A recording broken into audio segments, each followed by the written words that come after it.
on n'a jamais poussé à outrance parce que voilà, il n'y a pas de nécessité, mais que ça soit dans l'e-commerce, que ça soit le premier, c'était les images dans la SERP. Il te fallait une donnée structurée en 2016, je crois, ou 2017. Il te fallait la donnée structurée Recipe avec l'image pour que ton image ressorte dans la SERP et le Recipe ressortait sur n'importe quelle requête. Donc, si tu étais plombier, tu peux avoir une photo et ton logo en données structurées. Et puis au fur et à mesure, ça c'est voilà, mais c'est clairement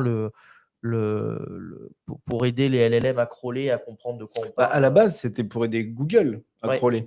Parce qu'en fait, du coup, avant, on n'avait que des contenus texte, donc de la donnée non structurée.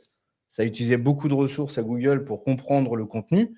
Donc, du coup, il a incité les sites à ajouter ces données structurées-là et il les a favorisées avec le temps parce que lui, il économisait de la ressource pour bien comprendre les contenus. Et c'est pour ça qu'ils sont importants. C'est que ça aide les robots, les ordinateurs à comprendre les contenus. Sans dépenser énormément de crawl. Exactement. Ça coûte moins cher. Exactement. Est-ce que c'est une question que je voulais te poser, Camille, parce que tu es un peu ancienne génération.